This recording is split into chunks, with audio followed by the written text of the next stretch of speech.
que semiología del sistema genitourinario. Ustedes saben mejor por qué doy este tema.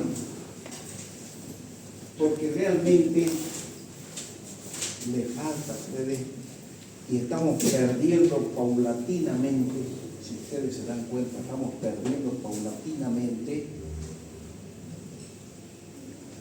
nuestro examen clínico. El 92% del diagnóstico clínico va de saber hablar con el enfermo y de saber hacer un buen examen clínico. Ese 8% restante lo dan los exámenes complementarios. Una radiografía, una tomografía, una urotomografía. Lógicamente ya irán viendo, vamos a ir viendo paulatinamente y abundando más los conocimientos para ir manejando adecuadamente los exámenes complementarios que se utilizan tanto en urología como en nefrología, que son pocos temas que vamos a avanzar de nefrología, son solamente 6, pero toda la parte urológica la vamos a ver. Entonces, en cuanto a la parte semiológica, jóvenes, ya no quiere.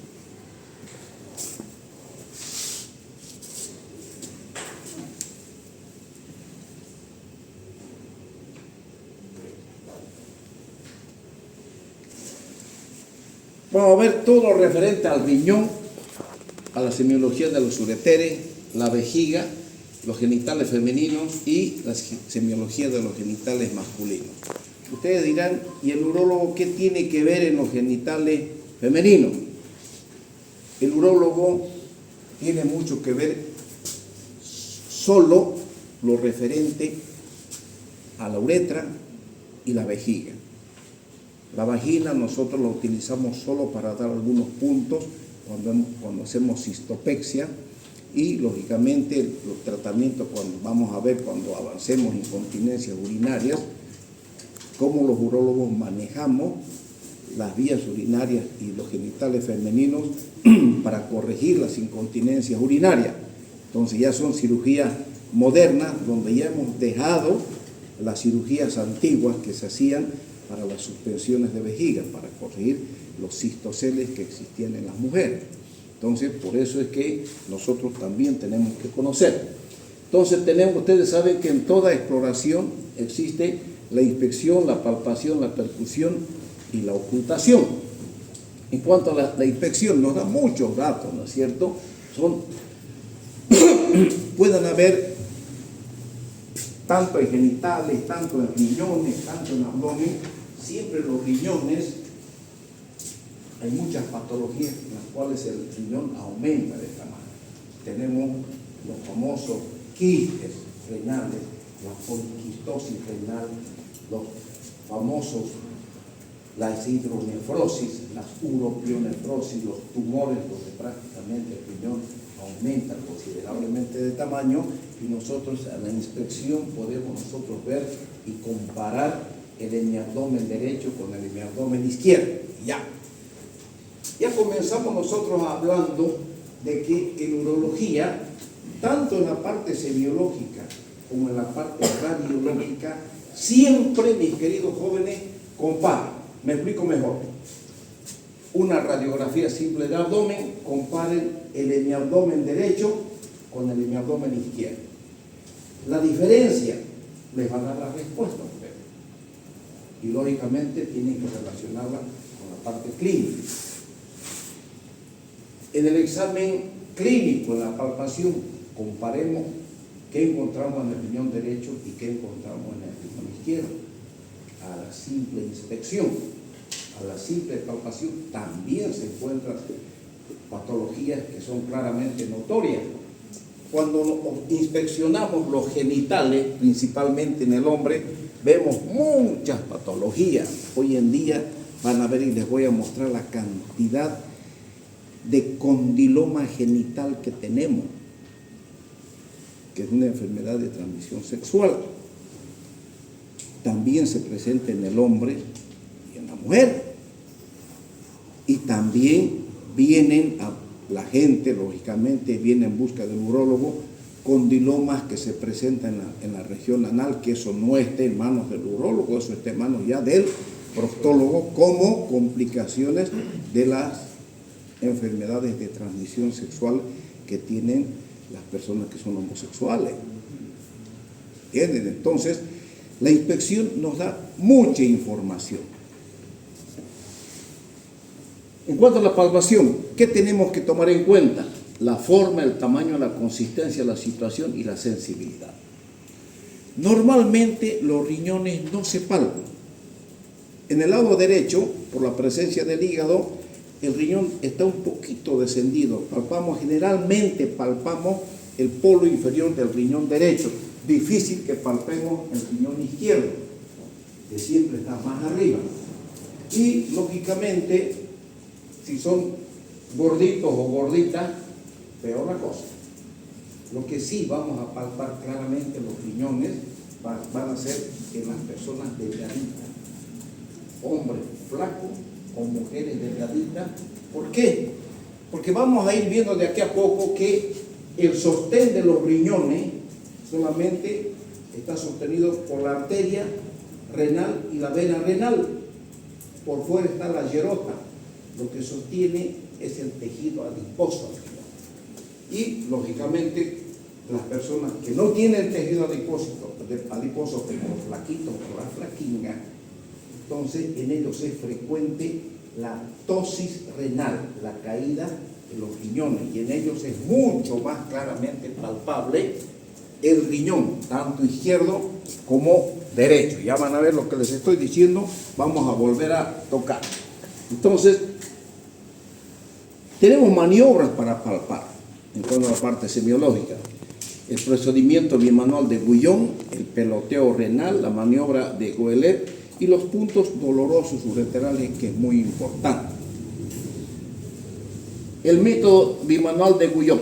Si ustedes se fijan acá, el médico está a la derecha de la paciente, la mano izquierda está por detrás en la fosa renal y la mano derecha, la palma de la mano, la palma está por adelante. Entonces ahí se busca el peloteo renal. Y les digo que en el lado derecho es claramente palpable. La mejor manera de palpar un riñón, siempre hagan con los miembros flexionados, o sea, con las rodillas contraídas, ¿no es cierto? Doble las rodillas, señora, doble, entonces ustedes van a encontrar fácilmente el riñón a la palpación. Entonces, esto es para el riñón derecho. Si queremos palpar el riñón izquierdo o el peloteo, nos vamos al otro lado y hacemos la misma maniobra, pero del lado contrario, en el otro riñón. Es importante la inspiración profunda del riñón. ¿Por qué? Porque en el lado derecho, cuando haga una inspiración profunda, el riñón, del lado derecho va a ser más claramente palpable que el izquierdo. ¿Por qué? Porque el hígado me lo va a empujar el riñón hacia abajo, ¿no es cierto? Aquí se va a valorar el tamaño, la forma y la consistencia del riñón, principalmente del lado derecho. El signo del peloteo, el paciente en decúbito dorsal. Fíjense, la paciente, ahí el decúbito dorsal activo, ¿no es cierto? El paciente está, como vulgarmente decimos, está echado de espalda. Pero fíjense, el médico está al lado derecho para buscar el peloteo del riñón izquierdo. Y si quiere palpar del lado derecho, se puede también del mismo lado, pero cambiando de mano. ¿Me dejo entender? Aquí en la mano izquierda va por detrás del riñón y la mano derecha va por delante, del lado contrario. Aquí tengo que cambiar y poner esta mano por detrás y con la otra mano hago esta maniobra. Son maniobras semiológicas. ¿Y por qué les doy estos temas? Tómenos en cuenta, porque de los 3 primeros temas que vamos a avanzar, van a venir las preguntas del examen práctico, conjuntamente el desempeño que ustedes van a tener en las clases prácticas. Es una sumatoria. Por eso es que aquí es importante que vengan, pero no tomen en cuenta. Pero sí, jóvenes, no falten a la clase práctica. no falten a la clase práctica. Eso sí, el mejor consejo que les doy es que vayan a la clase práctica.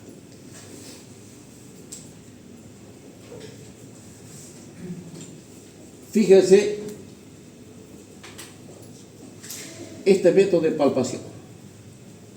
Tenemos el paciente del cúbito lateral en el lado, bueno, esto ya está, ya lo hablamos.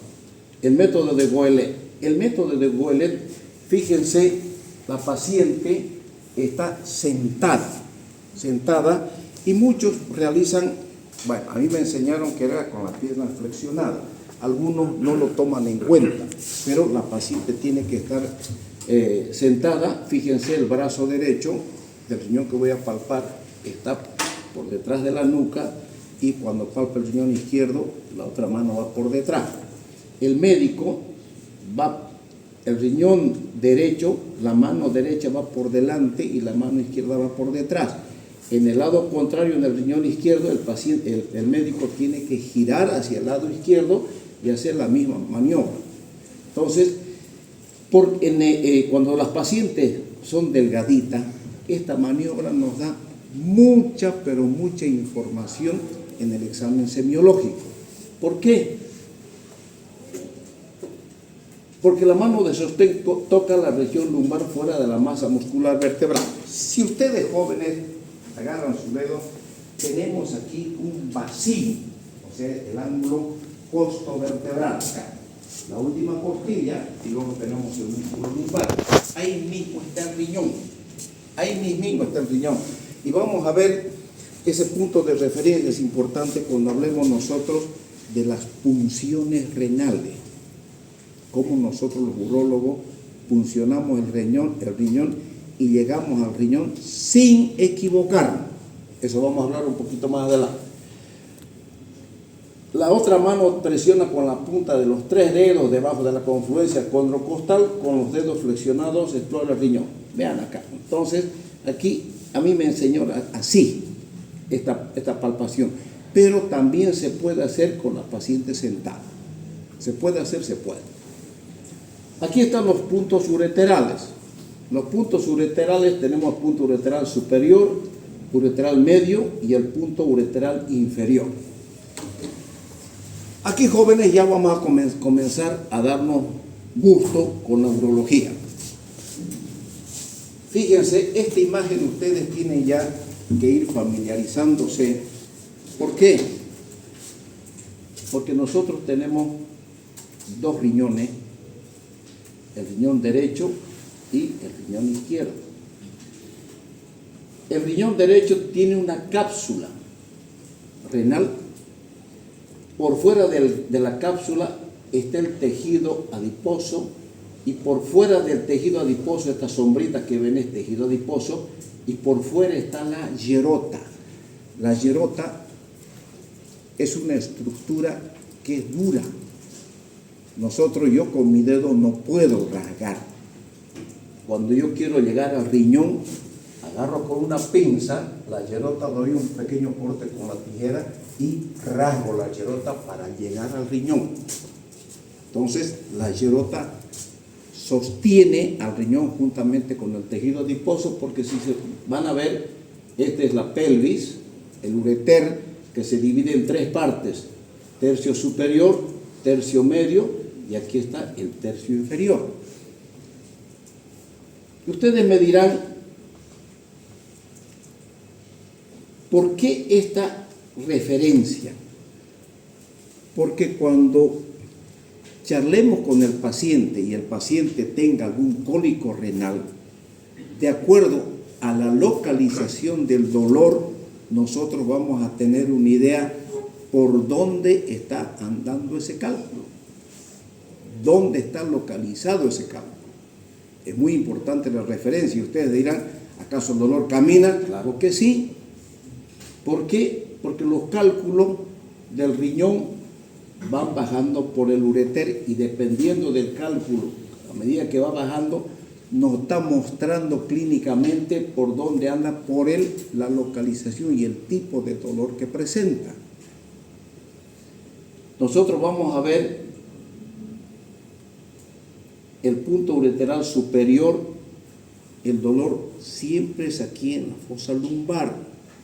Cuando el cálculo anda cerca de la parte, llegando al tercio medio, entonces el dolor va hacia la región umbilical. Y cuando está llegando al tercio inferior, por la inervación propia del ureter, este dolor se irradia al testículo derecho en el hombre, si fuera el cálculo en el lado derecho, y a los labios mayores en la mujer. El dolor se irradia. Ahora, es muy importante, jóvenes, bueno, a mí ya no me toca mostrarles esa parte, pero es bueno que ustedes sepan que en la vida fetal, estos dos riñones están aquí abajo, en el hombre, y en la mujer aquí en el hueco pélvico. Están juntitos. En el hombre, junto a los testículos, y en la mujer están los dos riñones aquí abajo. ¿Y qué pasa? A medida que el feto va creciendo, el riñón va ascendiendo y va girando hasta lograr su localización final, que es la fosa lumbar izquierda y la fosa lumbar derecha.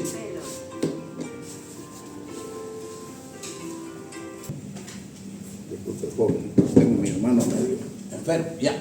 Entonces, el dolor va localizándose de acuerdo al cálculo donde se encuentra, les decía, ¿no es cierto? Pero, ¿por qué? Ustedes dirán, ¿y qué tiene que ver con que el riñón está acá abajo y luego migra acá? Ese detalle ustedes tienen que saber, tienen que conocer. ¿Por qué? Porque las anomalías congénitas que nosotros vayamos viendo va a ser consecuencia de este viaje que realiza el riñón, tanto el derecho como el izquierdo. Muchos riñones se van a quedar acá, muchos riñones no van a terminar en esta localización, pueden estar mirándonos de frente, o muchos riñones van a estar volcados mirando hacia afuera, a pelvis renal. O muchos riñones, en vez de seguir este trayecto, se van a venir acá. Entonces, existen anomalías y muchos riñones se van a juntar y van a formar los famosos riñones en herradura. Todo eso lo vamos a ver. Pero este detalle es bueno que ustedes sepan que en la vida embriológica, cuando estamos en la barriguita de la mamá, nuestros riñones están aquí abajo juntamente con los testículos en el hombre. ¿Por qué? Porque en el hombre de acá tienen que ir al orificio inguinal profundo, bajar por el conducto inguinal, llegar al orificio inguinal superficial y bajar a la bolsa escrotal. Y de ahí también viene una serie de consecuencias de tipo congénito en el hombre. Las criptorquidias, los testículos ectópicos, en fin. Todo eso vamos a hablar. Y me valgo de esta figurita para que vayamos nosotros poco a poco adelantando algo ya de lo que va a venir. Fíjense, tenemos los puntos dolorosos. Aquí tenemos al paciente, aquí está nuestro paciente con la región umbilical, que es muy importante, y la cresta ilíaca, que es muy importante. Son los puntos referenciales que se toman. Por ejemplo, tenemos la región costovertebral. En este ángulo se toma en cuenta la última costilla y se relaciona con la que tiene relación con la columna vertebral. ¿Por qué? Porque aquí está el músculo lumbar, el lomito que nosotros conocemos, ¿no es cierto? Ahí prácticamente corresponde la salida por el agujero de conjunción del 12º nervio intercostal. ¿Qué importancia tienen estos nervios? Ustedes saben, mis queridos jóvenes, que no existe mayor dolor que el cólico renal. No existe. Dicen que el parto duele terriblemente. Bueno, los hombres no llegamos a eso. Pero en el cólico renal no existe machango, que soy fisicudo, que hago. No, señor, no existe. Duele terriblemente. Y nosotros sabemos quién es el sexo fuerte, el masculino o el femenino. Femenino, ¿no es cierto? Porque el umbral del dolor, la mujer siempre soporta más el dolor que el hombre. Y es verdad, y es bueno reconocerlo. El sexo fuerte es el femenino. El hombre tendrá fuerza bruta, nada más. Pero el sexo fuerte es el femenino. Ya. ¿Qué pasa? Se explora en la unión del borde inferior de la costilla con el borde externo de la masa muscular espinal, corresponde a la rama perforante posterior. Ya, lo mismo, ya. ¿Por qué? Todos los nervios salen de la columna.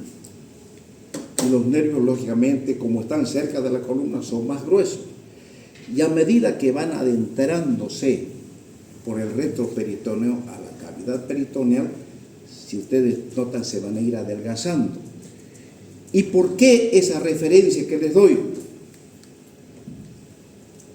Porque cuando los nervios se dividen,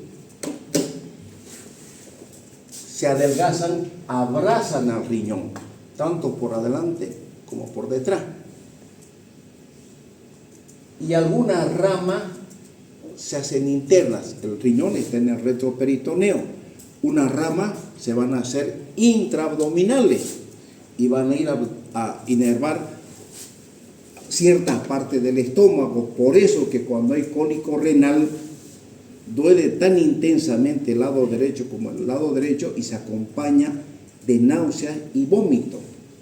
El cólico renal, para que no se equivoquen ustedes, siempre se acompaña de náuseas y vómito. Y uno tiene que encontrar el porqué. Ahí está la esencia y lo hermoso de la medicina, encontrar el porqué de la sintomatología de una u otra patología. Y la esencia de la medicina, mis queridos amigos, está en la fisiopatología. Lean fisiopatología, pero no de esos textingos, lean libro de fisiopatología, que sea su compañero hasta que su carrera termine. Entonces ahí van a encontrar el porqué de la sintomatología de una u otra patología que ustedes puedan ver. Entonces, ustedes saben que el nervio, el dolor, ¿qué es? ¿Un estímulo eléctrico? Claro que sí. Es como que yo meta mi dedo aquí al enchufe, le agarro la mano, este joven, y nos agarramos la mano y va a terminar y todos quedamos electrificados hasta la última persona que está en esta fila. El dolor viaja en ese sentido, va así. ¿Por qué? Porque se obstruye la vía urinaria, se detiene la salida de orina, esa orina comprime el parénquima renal comprime la cápsula renal, esa cápsula renal comprime las terminaciones nerviosas y se presenta el dolor. Esa es la causa del cólico renal, por un cuadro obstructivo. Y unas ramas que se hacen intraabdominales y van al estómago estimulan el dolor, como es eléctrico, aparte que viene del riñón, también unas ramas van al estómago, de ahí el motivo y la causa de los vómitos. Porque el estómago, ¿dónde está? ¿En el retroperitoneo o intraabdominal? Entonces, intraabdominal. Entonces, tenemos nosotros que saber el porqué de todo lo que está ocurriendo dentro de nosotros. Los puntos dolorosos renoureterales, fíjense, tenemos, aquí están los dos riñones, aquí está la región umbilical. Ureteral superior, se busca a la altura de la línea umbilical, las intersecciones con el borde externo del recto anterior, corresponde a la unión, ya. Este es el ureter y aquí está la pelvis. Primer concepto, ¿cómo baja la orina hacia la vejiga?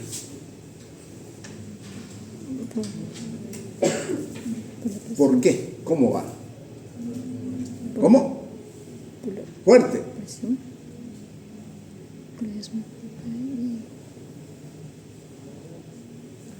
Si yo me pongo patas arriba, mi orina de mis riñones, ¿será que va a llegar a mi vejiga?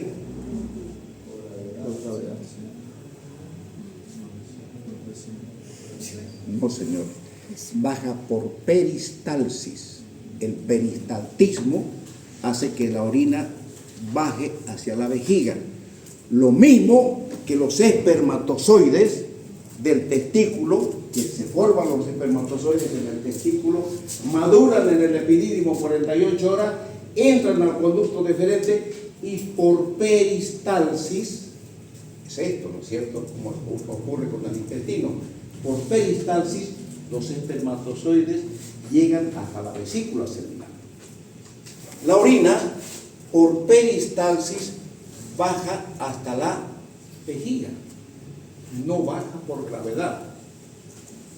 Ese concepto siempre ténganlo, porque la mayoría se equivoca, piensan que es por gravedad y eso no es así, joven. ¿Ya? El punto ureteral medio se busca la unión de la línea biliaca con una vertical levantada desde la espina de la sífisis del pubis para acá arriba. Este es el punto ureteral medio. Y el ureteral inferior, aquí está el tercio inferior, se palpa siempre por tacto rectal en el hombre o tacto vaginal en la mujer. Esa es la gran diferencia en el examen clínico de los puntos ureterales, tanto superior, medio e inferior. Ustedes no van a ir a buscar el punto ureteral inferior y van a zunchar con su dedo aquí abajo. No, señor. El punto ureteral inferior en la mujer, pues a través de la vagina, y en el hombre a través del recto. No hay dónde más. Aquí está el dolor renal y ureteral. Fíjense, el dolor renal les decía que va a ir en cinturón, por acá atrás. El dolor ureteral, una parte viaja a la región umbilical cuando esté en tercio medio, y cuando esté en tercio inferior viaja hacia los testículos.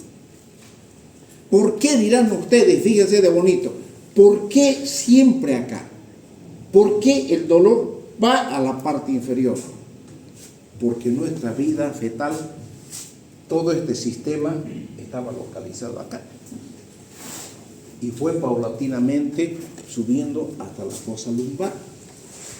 Y queda ese recuerdo, entre comillas, de lo que fue nuestra vida fetal.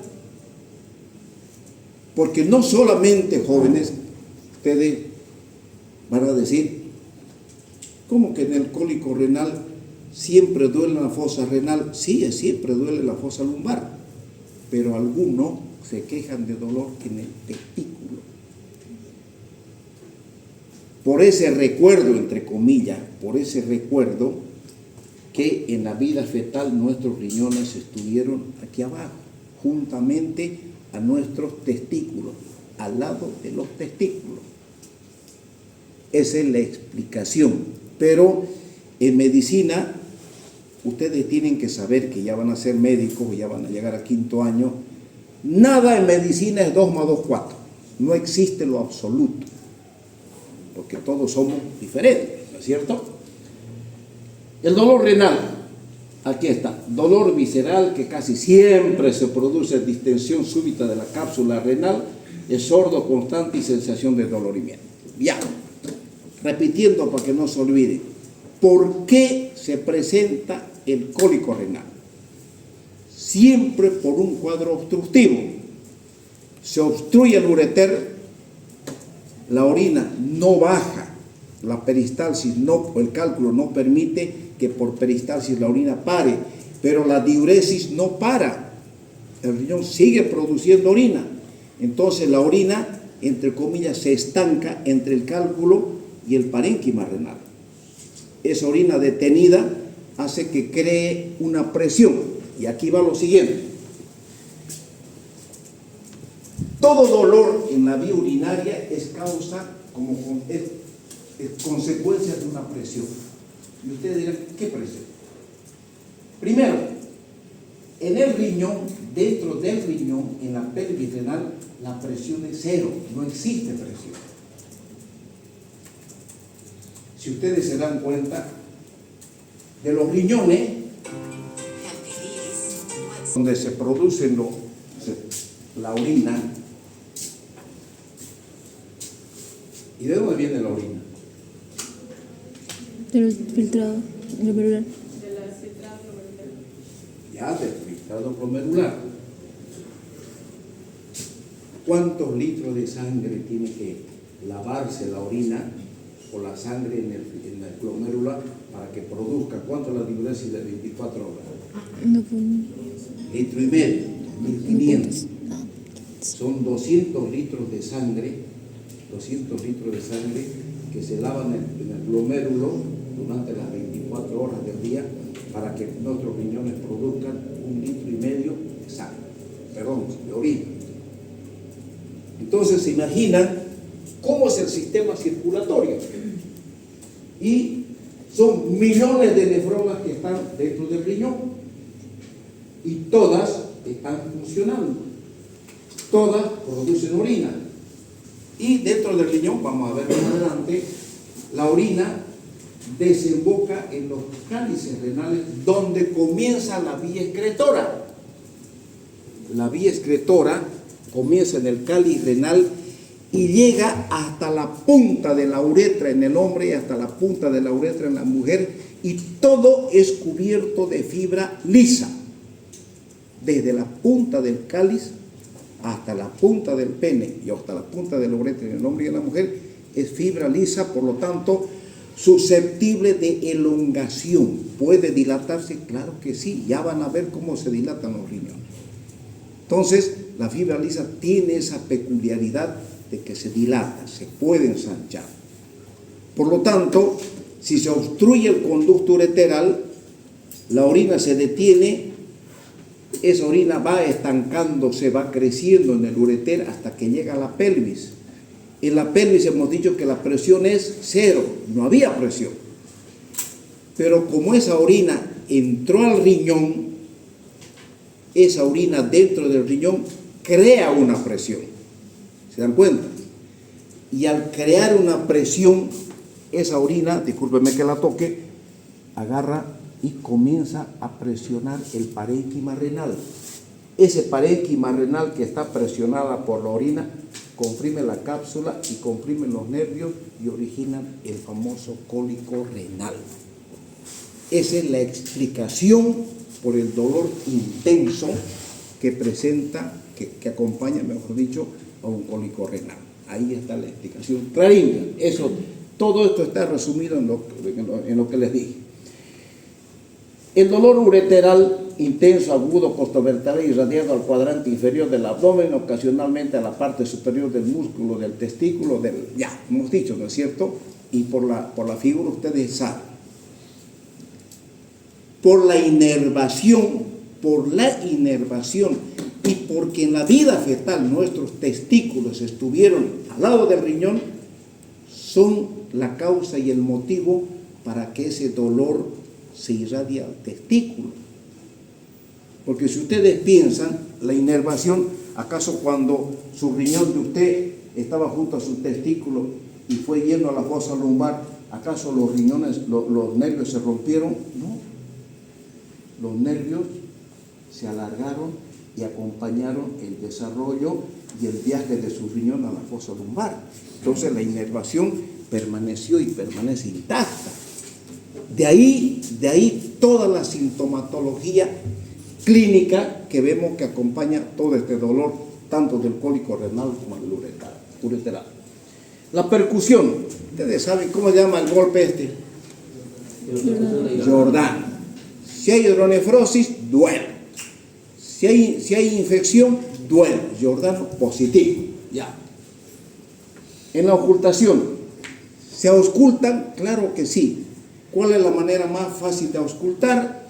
Con los miembros flexionados. ¿Por qué? Porque se ablanda el abdomen y ustedes acercan el cistoscopio y pueden encontrar soplos principalmente a nivel de las arterias, ¿no es cierto? A nivel de la arteria de la aorta abdominal, en fin, se puede soplo sistólico, si existen aneurismas o no existen aneurismas. Yo la verdad nunca escuché a la auscultación un aneurisma, no tuve la suerte, pero dice que es diferente, yo nunca escuché, ya, pero existe la auscultación. El registro de lo explorado. Entonces, en la inspección, Cuando uno hace la historia clínica, uno tiene que poner que no hay tumoración ni en flancos, ni en el abdomen, ni en el flanco derecho, ni en el hipogastrio, en fin. En la palpación uno tiene que decir si son los puntos ureterales dolorosos, Giordano positivo, Giordano negativo, en fin. En la percusión, la maniobra de la puño percusión, si es negativa en ambas fosas lumbares, y en la ocultación, si se encuentra o no se encuentra soplos abdominales. Todo eso uno tiene que detallar en la historia clínica. Los genitales femeninos. Fíjense, ¿por qué es importante? Aquí tenemos nosotros, esta es la vejiga y esta es la uretra. Todo esto es la vagina y aquí tenemos la cavidad uterina y este es el útero. Y aquí tenemos el ano y por supuesto que el resto, ¿no es cierto? Muy bien. ¿Por qué es importante para nosotros todo esto? Porque la mujer, aquí tenemos nosotros lo que se llama el piso pélvico. El piso pélvico es una estructura que está sujetando, sosteniendo tanto la vejiga como el útero.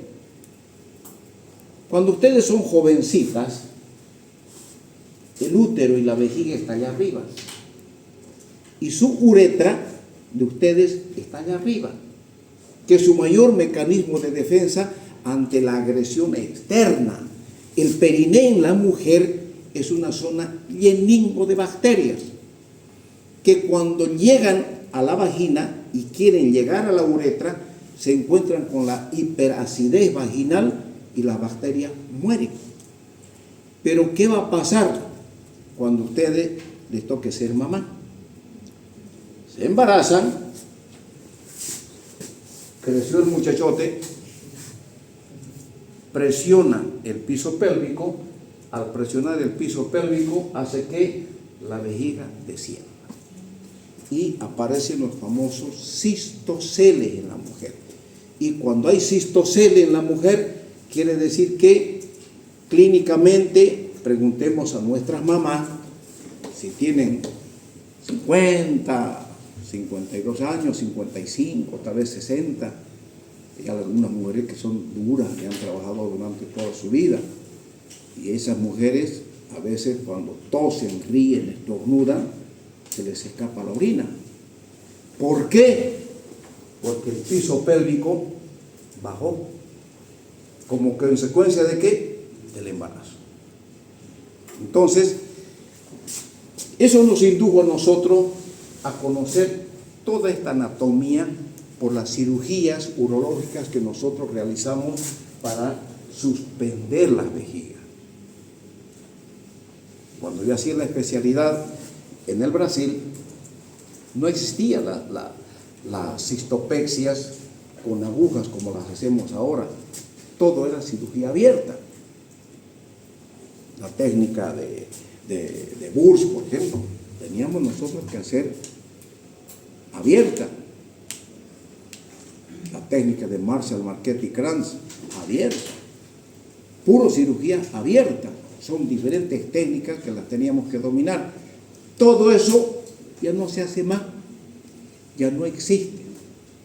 Alguna vez por ahí en el San Juan de Dios, cuando hay alguna situación crítica, aprovechamos y le suspendemos la vejiga.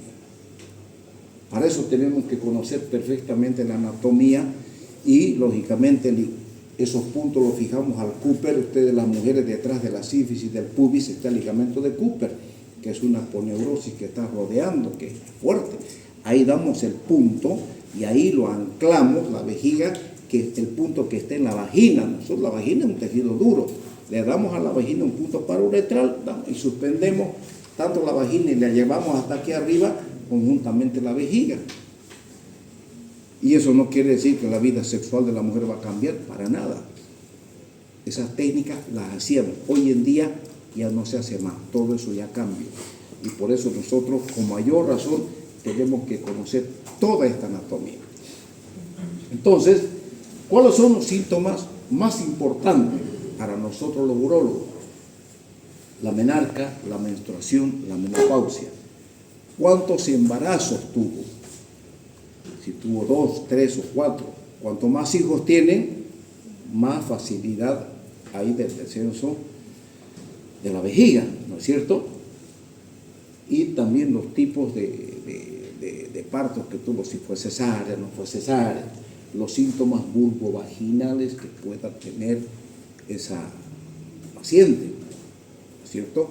Hoy en día nosotros en las infecciones urinarias que vemos todos los días, ustedes como jovencitas tienen derecho a tener una infección por año. 2 por año, hay que investigar la causa. Eso no está bien en ustedes. En mayorcitas, ya, pero en ustedes no. Cabalmente porque toda la máquina está nuevinga, todo está bien protegido. Por eso que ustedes no tienen esa serie de problemas, a no ser que sean consecuencia de otra situación. Principalmente ya se comienzan las relaciones sexuales y los malos hábitos, que eso vamos a ver en un tema más adelante. ¿Por qué las infecciones de transmisión sexual? ¿Por qué los malos hábitos? Eso es tema de más adelante. Aquí para nosotros, ustedes dirán, ¿y por qué nos muestra esto? Aquí está el monte de Venus, aquí está el capuchón del clítoris, que nosotros como urólogos, para colocar las agujas que nosotros colocamos, que se las voy a mostrar en la parte práctica, nosotros la cistopexia, entramos aquí en el obturador y entramos y salimos acá. Nosotros separamos la vejiga de la vagina y salimos con la aguja, colocamos y salimos con un aparato, con una aguja choquita que tenemos, salimos para un lado, salimos para otro lado, colocamos la malla y suspendemos la uretra y la vejiga.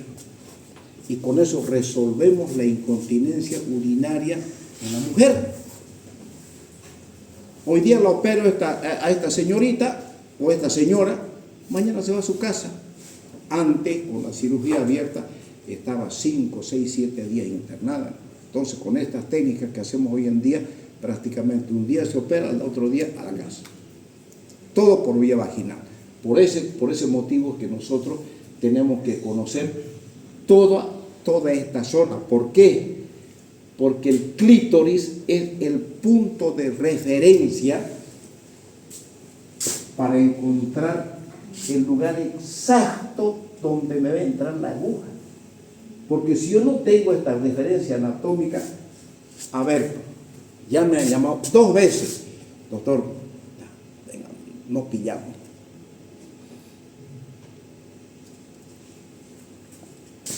Ahí está el clítoris, una línea horizontal, sunche su dedo, ahí está el hueco, el agujero. Entonces ustedes, ahí por ahí, se hace un tajito, una incisión, les voy a mostrar las imágenes. Se hace un tajito y entran por la aguja, se pone la malla y se suspende. Nada más. Es una cirugía sencilla, pero hay que conocer la anatomía.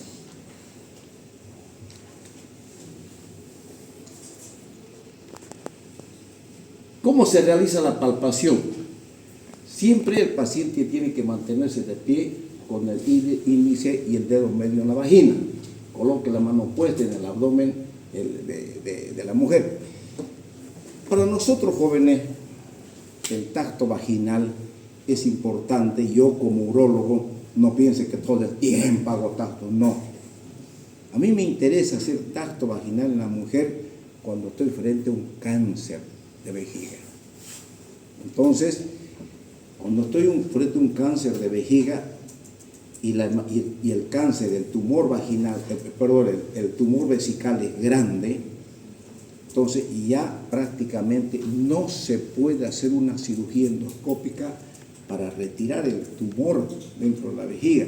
Tengo que extirpar la vejiga, hacer una cistectomía radical. Y para eso me valgo yo del tacto vaginal. Hago mi tacto vaginal y comienzo a ver si se mueve la vejiga o no. Si la vejiga se mueve, es extirpable esa vejiga, tranquilamente, sin problema. Pero si la vejiga no se mueve, ahí nomás. Hay que esperar los días para que camine al primer anillo, a la ciudad de dos pés juntos, ¿no es cierto? Al cementerio. ¿Por qué? ¿Por qué? Porque el paciente ya no hay caso. Hay que esperar que se muera nomás. Y el cáncer de vejiga, cuando avancemos cáncer de vejiga, van a ver cómo es de maldito este cáncer, este tumor, que es de los que más rápidamente corren, no andan, corren. Por eso es que la cirugía, ni bien es detectado, tiene que ser realizada. La mejor vía, por supuesto, es la vía endoscópica. Entonces, eso es lo que más los urólogos lo respetamos, mejor dicho, al cáncer y al tumor de vejiga por su grado de malignidad. Entonces, use las dos manos para palpar las estructuras de consistencia que componen los genitales internos, identificar su posición, tamaño y forma. Bueno, en una palpada nosotros sabemos que está el útero. Como médicos tenemos que saber, para eso llevamos ginecología. Pero el urólogo no crean que todo el tiempo está palpando, no, de ninguna manera. Que así hacemos exámenes ginecológicos. ¿Por qué? Porque antes de operar a una mujer, yo tengo primeramente inspeccionar, realizo una maniobra de Valsalva, tape la boca, puja para adentro, esa es la maniobra de Valsalva. Y ahí se ve cómo la vejiga desciende por la vagina, se quiere salir por la vagina y aparece lo que se llama el rectocele, dependiendo cuántos partos tuvo esa mujer. El recto quiere salir también a través de la vagina. Entonces, los urólogos nos encargamos de la vejiga, la suspendemos, la fijamos, ahí tenemos ligamentos redondos, lo que quieran, pero de la parte posterior, para corregir los rectoceles, el ginecólogo. Por eso siempre trabajamos casaditos con el ginecólogo cuando tenemos este tipo de pacientes. ¿Y qué pasa con el sexo masculino? Fíjense, en el hombre, aquí está la vejiga, aquí está la uretra, este es el cuello vesical, tenemos dos esfínteres. Un esfínter interno, que es liso, donde están los receptores alfa y beta, receptores acá alrededor del cuello.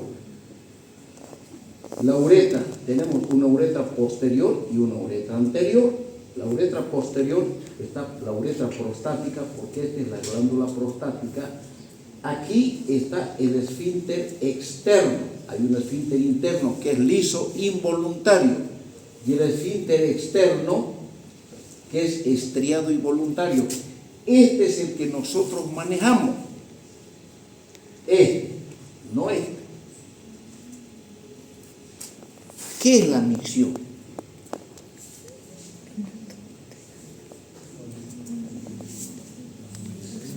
¿Qué es la micción? Es orinar. Será pues para que está cuidando la puerta, pues no.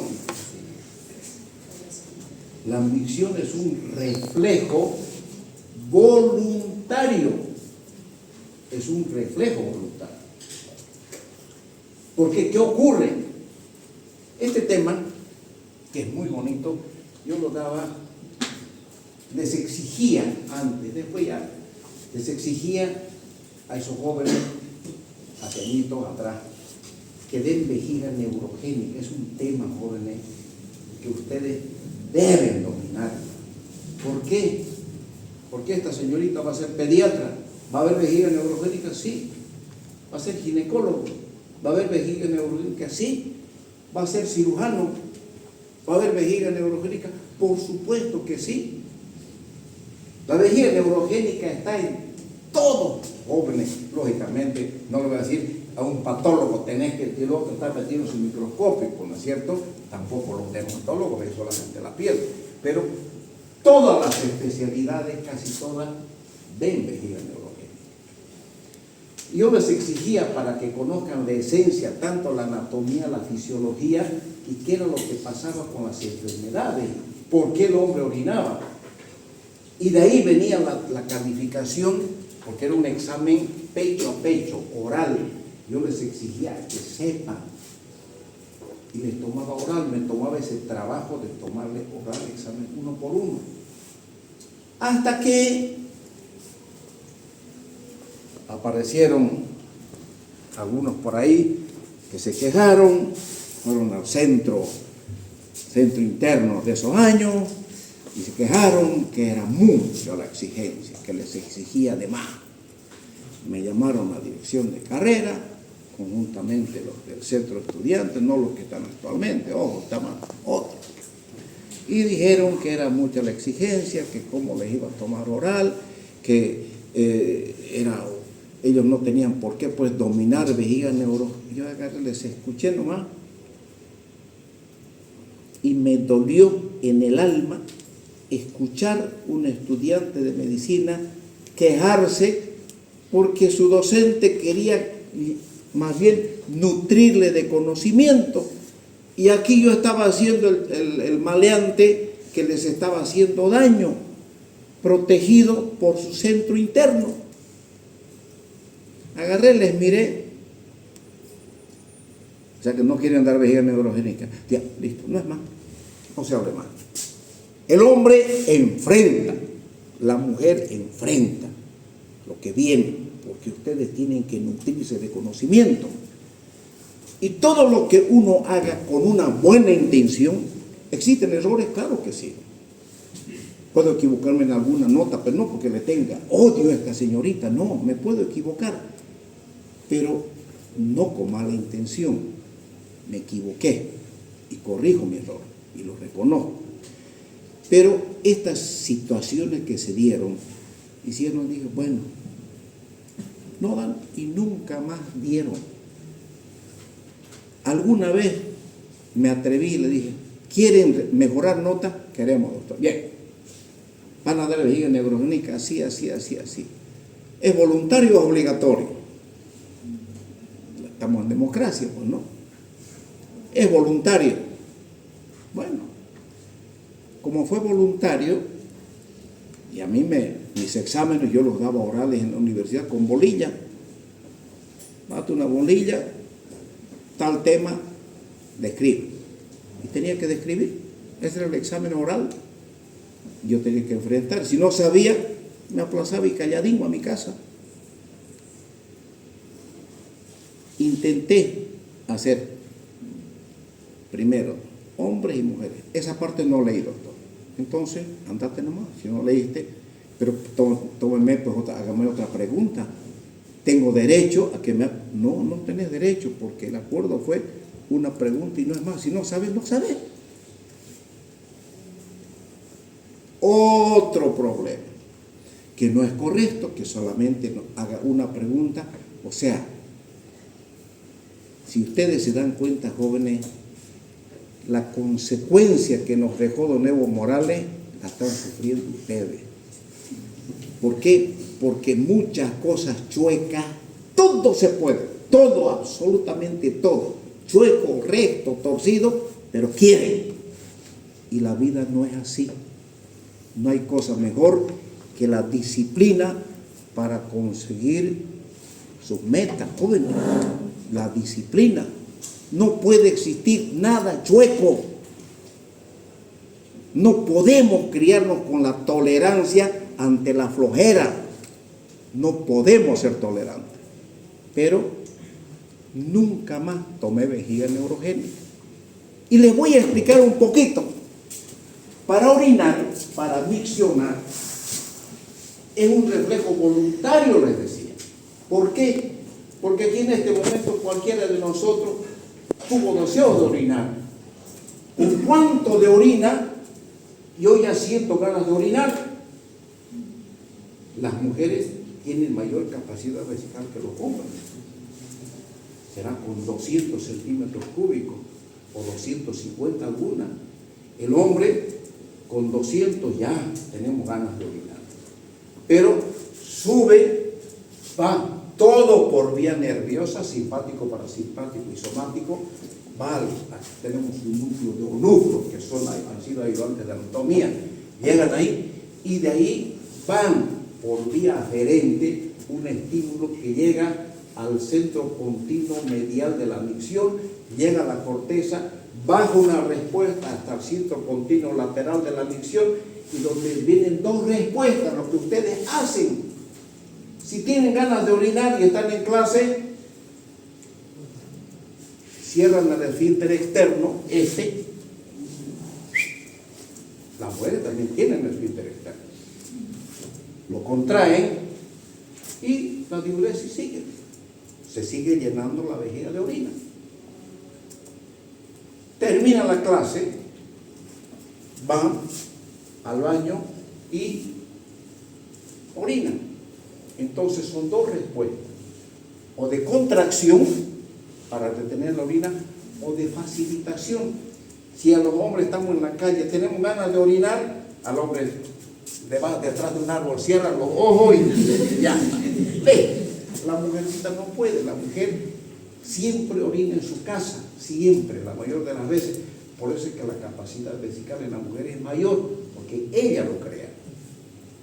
Llega a la casa, los que hemos tenido hermanas, entran corriendo al muchacho a pancada y los primeritos es al baño a orinar. Esa es la vida de la mujer.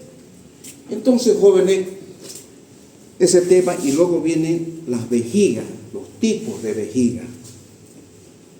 Es un tema tan bonito y los nutre tanto a los jóvenes que lamentablemente no les doy algunas cositas nada más, porque la verdad que la formación era un poquito más completa. Yo me sentía más satisfecho de mi trabajo con vejiga neurogénica completada, y los jóvenes hasta ahora ya son, por supuesto, médicos y reconocen, pues, ¿no?, que los datos que uno les da y el desempeño que ellos tuvieron, pues mejor, porque lo conocen. Pues si esa es la esencia de la medicina, conocernos por dentro y saber sus consecuencias de la patología. Bueno, entonces, jóvenes, aquí tenemos el esfínter externo.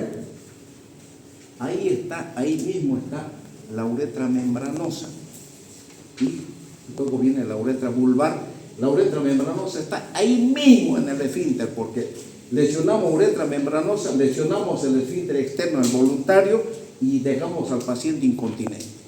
No atajó más la orina. Y luego tenemos la uretra vulvar y la uretra peneal. Todo esto. Y luego aquí tenemos nosotros, fíjense, el testículo, el epidídimo.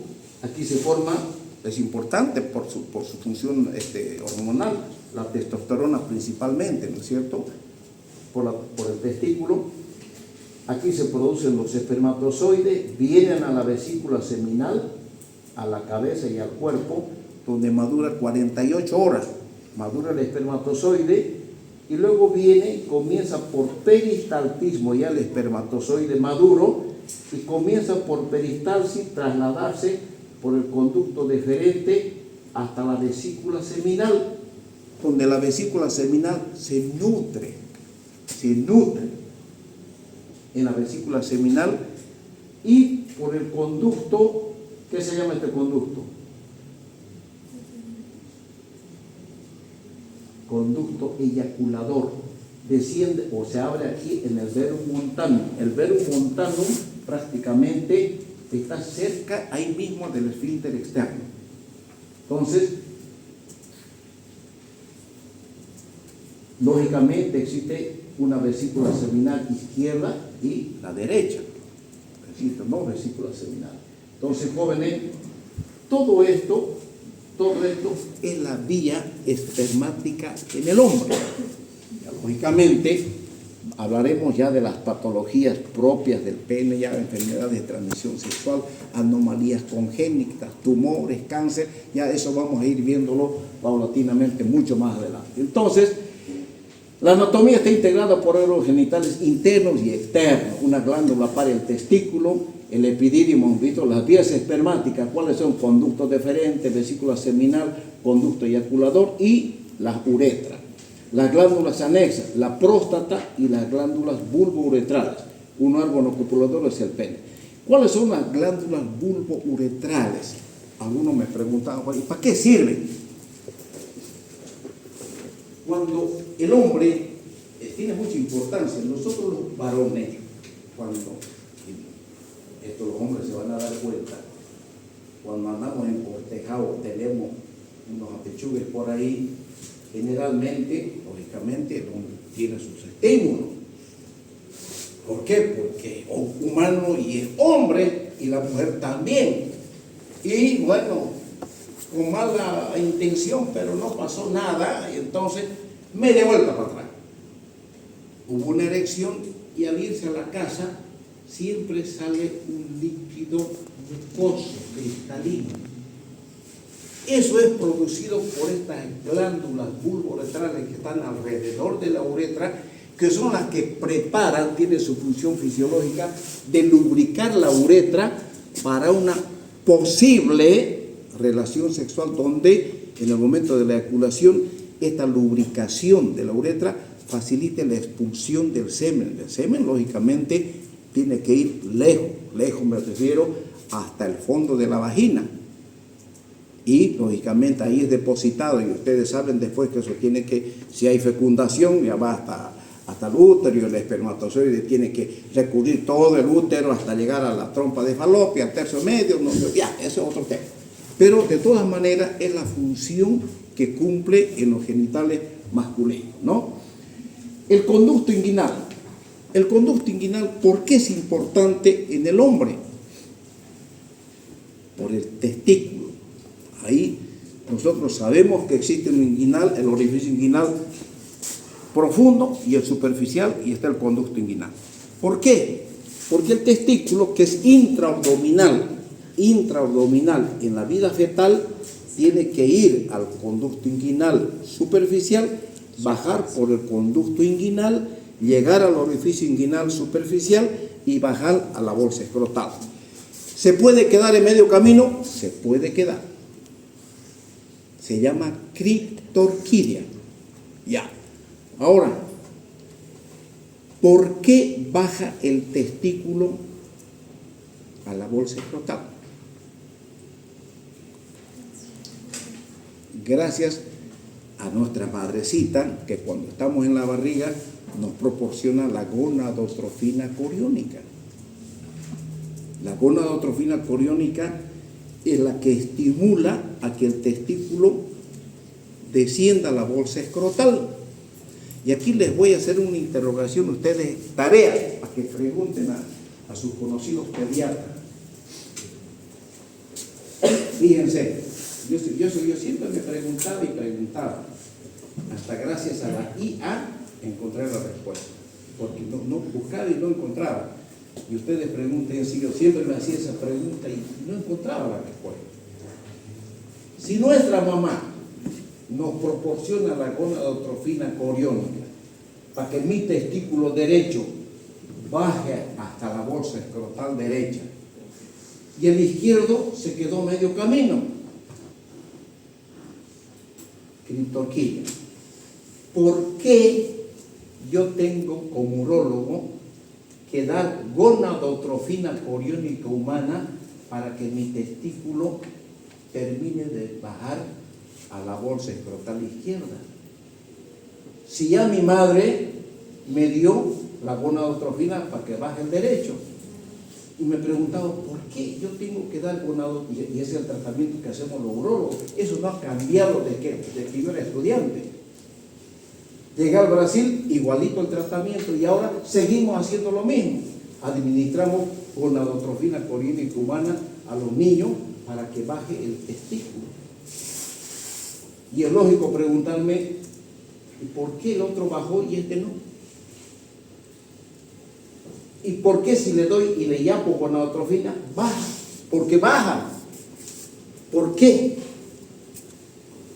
Pregunten a sus profesores pediatras y después me van a contar, porque yo preguntaba y no me respondían. A ver ustedes, tarea, y la próxima clase me cuentan, a ver qué les dijeron, y ya yo les voy a dar la respuesta. Ya. El conducto inguinal comunica el interior de la cavidad abdominal con los planos superficiales de la genitalia. En el hombre está baja el conducto deferente y en la mujer está el ligamento redondo, ¿no es cierto? Ya. Presenta dos anillos, uno lateral profundo y uno medial y superficial, eso ya lo veo. Requisitos del examinador y del examen. Explique, siempre se debe preguntar al paciente, decirle al paciente, le voy a hacer un examen, le voy a palpar el testículo, le voy a hacer un tacto rectal, que el tacto rectal duele, que tengo que palpar su próstata, que es importante. Siempre uno tiene que comunicar al paciente todo lo que uno va a hacer, sea hombre o sea mujer, ¿no es cierto? Ya. ¿Qué tenemos que hacer en la inspección? Fíjense, en la piel se ven las verrugas venéreas. Este es condiloma genital, contacto sexual. Aquí no hay, yo estaba orinando contra el viento y miré y me pringué de esto. O viajé en un taxi, el asiento estaba caliente y un viejo cochino estaba sentado ahí. Yo entré y me senté en el asiento caliente y me vi con mujer. Esto es viré.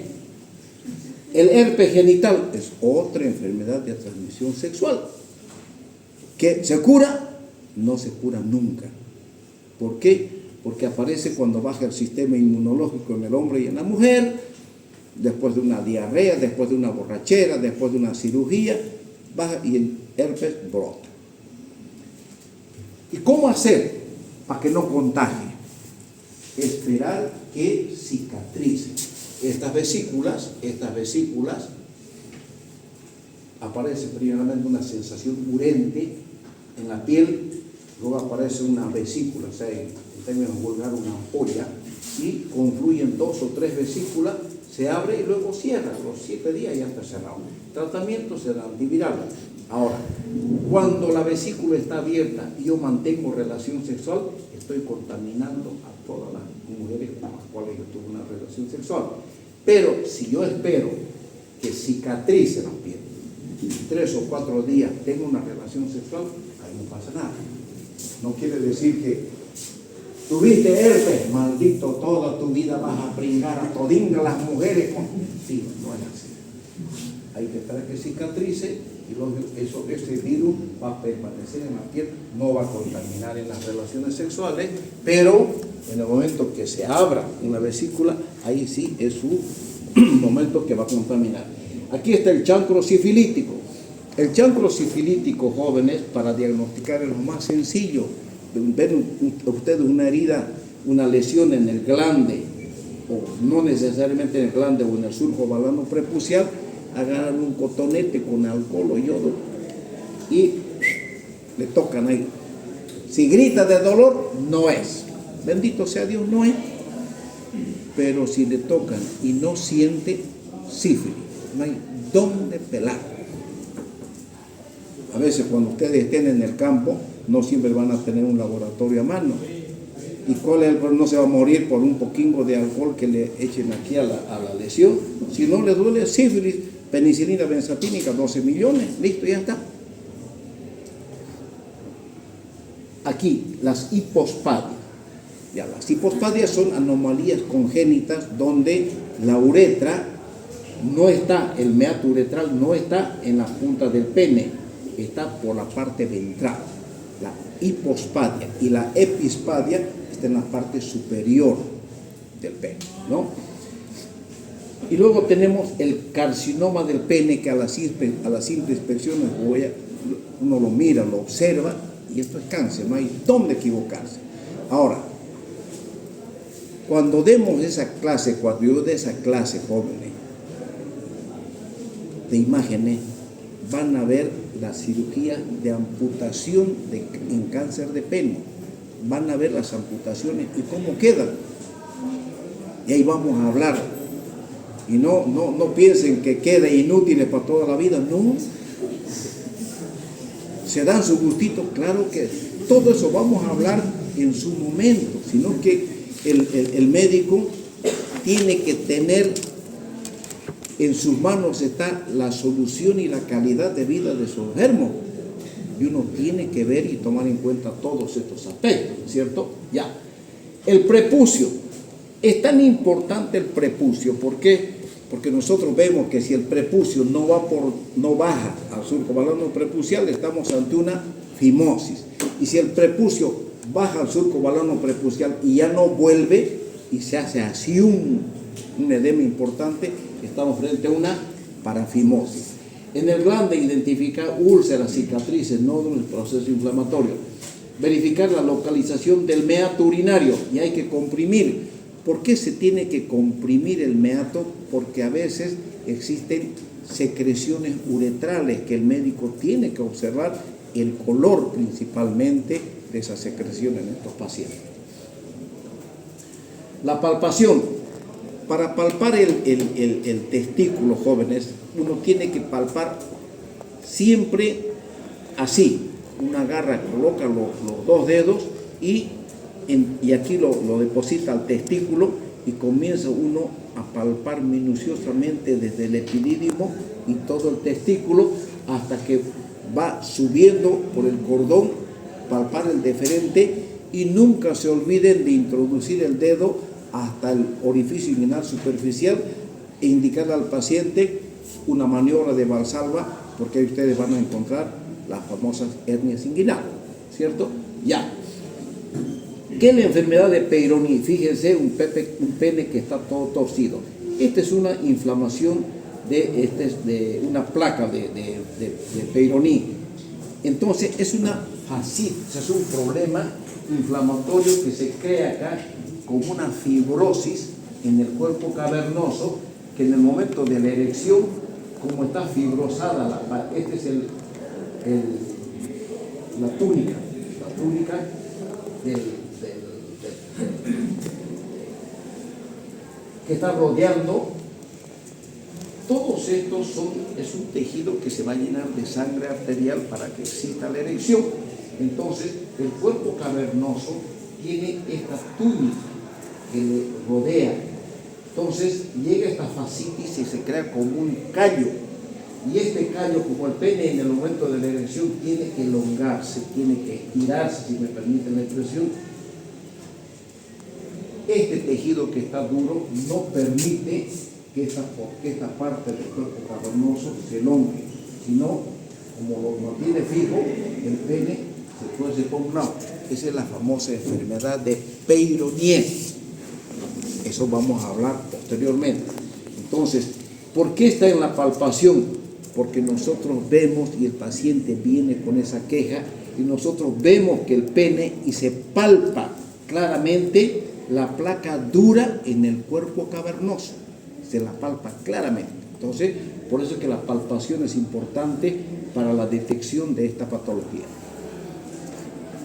Y la palpación de la uretra esponjosa. Hay que levantar el pene aproximando a la pared abdominal, o sea, el pene se lo tiene que levantar para arriba para que nosotros por atrás vayamos palpando. Les voy a mostrar, cuando tengamos esa clase, cómo fue que yo saqué, y lo tengo documentado. Un paciente se masturbó con un destornillador de esos que arreglan televisores, un destornillador chiquitingo, se masturbaba y se le entró el destornillador hasta adentro. Y van a ver en imágenes, lo van a ver cómo fue que yo se lo saqué, llegando prácticamente hasta la uretra esponjosa y más atrás con un tacto rectal, fui sacando y lo tengo documentado. Ya les digo, les invito, no les voy a obligar. Van a ver cosas que nunca más van a volver a ver. Entonces, se palpa a través de la bolsa escrotal del periné anterior para descartar presencia de zonas de infiltración y bandas duras. Entonces, se sentía este destornillador. Yo fui trayéndolo. Claro que después vamos a reír también, ¿no? Entonces vamos a contar todo ese caso clínico y cómo fue yendo. El escroto es importante a la inspección, levantar el escroto para ver la cara posterior, exantemas, quistes, epidermoides, cáncer de piel, el contorno escrotal y analizar cualquier tumefacción o bulto. Esta fue una pregunta que le regalé al anterior grupo. No tomaron en cuenta. Son cosas, pero hasta hay un regalo para ustedes, le dije. También a ustedes les voy a regalar, ojalá que surte efecto. El regalito. Y les pregunté esto. No supieron. No tomaron en cuenta que si uno ve el escroto, ponga pues cualquier lesión de piel que pueda existir, invéntese y ponga que está bien. Ven. El hidrocele. ¿Qué es el hidrocele? Fíjate, aquí están los vasos que vienen, aquí está el testículo, aquí está el testículo, aquí está el escroto, y este es el líquido que se presenta en la túnica albuginea. El edema escrotal es muy importante, el edema escrotal y el edema peniano cuando se presentan por reacciones principalmente en niños, cuando agarran pinturas, cemento. Yo he visto que la piel es muy sensible en los niños principalmente y también en el hombre. Por eso es que el hombre siempre tiene que lavarse las manos antes de orinar y después de orinar, ¿no es cierto? Aquí el edema escrotal es muy importante para detectar el hidrocele. ¿Cómo diagnosticamos el hidrocele? Colocando una linterna detrás del testículo. Se llama una maniobra de transiluminación. Con eso aplacé un estudiante de la UCEBOL, y le dije que me haga un diagnóstico diferencial entre un tumor de testículo y un hidrocele. Pregunta de examen de grado. ¡Tuti! Ni atrás ni adelante. Se aplazó, pues. Al menos. Y los otros le preguntaron, las preguntas que le hicieron, somos 4 horas. No supo y se aplazó. Por eso ustedes, no va a pasar eso con ustedes. A la palpación, identificar los órganos en su interior, testículo, epidídimo y el cordón espermático. En el hombre ustedes sí o sí tienen que palpar el cordón, el epidídimo y el testículo. Y siempre háganlo con las dos manos. Se estudian apretando contra la porción más inferior de la bolsa escrotal. Debe hacerse la palpación bimanual. Palpe cada testículo y epidídimo entre el pulgar y los 2 primeros dedos. Ya. Joven, aquí es importante que ustedes sepan que el testículo normalmente está bailando dentro de la bolsa escrotal, no está adherido, está libre. Y ustedes, los hombres, hay una patología que es muy importante que ustedes la tomen en cuenta, que es muy frecuente en Santa Cruz y en los lugares también donde yo estuve, en Potosí: la tuberculosis epididimaria. Cuando hay tuberculosis epididimaria, viene el paciente y dice: doctor, tengo un puchiche aquí que me sale pus en mi testículo, pero doctor, ya, mire, como 7 meses me están, se lo sabía todo, digo los nombres de los antibióticos, y no cura. Claro, ¿por qué va a curar si es tuberculosis? Entonces, el epidídimo se apega al escroto, se forma una fístula entre el epidídimo y el escroto y se abre a la piel. Y ustedes, al palpar el testículo, ya lo sienten que eso está, el epidídimo está pegado a la piel. Es una patología tan frecuente que ustedes agarran un frasquito de penicilina o de amicacina que tenga tapita de goma, lo apegan ahí donde está saliendo ese material purulento, comprimen la piel, sale ese material purulento, lo recogen en el frasquito y manden a la Cruz Roja, pesquisa de BK, y no le van a pelar, no se van a equivocar. Tuberculosis epididimaria, he visto sacar testículos con una tuberculosis, eso lo he visto.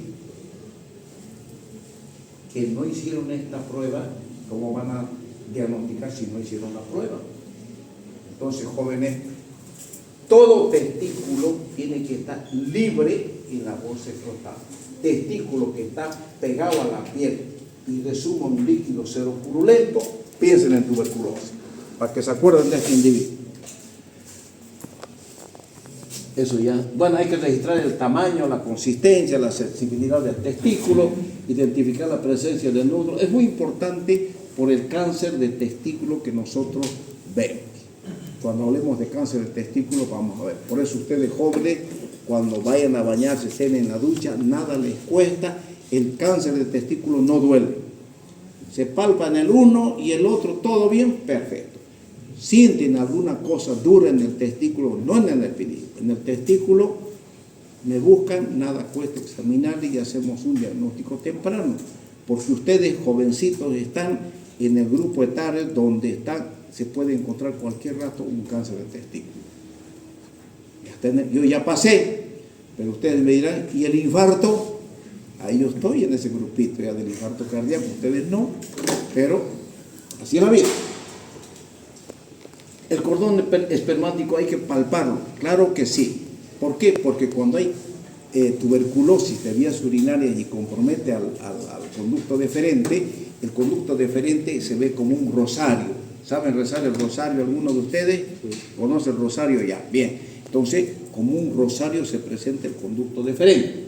Y esa es la característica de la tuberculosis. Y en el epididimo, la técnica de Shevasi, ¿para qué? Para con la mano izquierda y la mano derecha por detrás, se agarra como una pinza de epidídimo y se detecta las patologías desde quistes, epidídimos y puede haber tumores de epidídimo también. ¿Cuáles son las lesiones más importantes en la palpación? La tuberculosis epididimaria, la epididimitis aguda y la orquiepididimitis. Son las 3 patologías más importantes que se presentan a nivel del epididimo. La próstata y la glándula.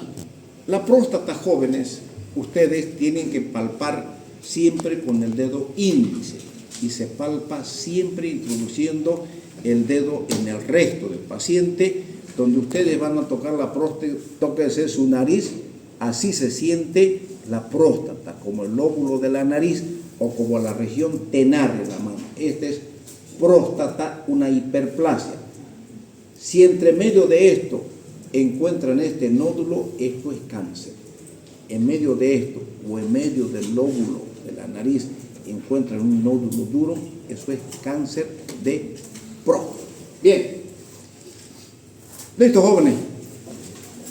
Nos vemos el día jueves para ir ya por el segundo tema. Que les vaya bien.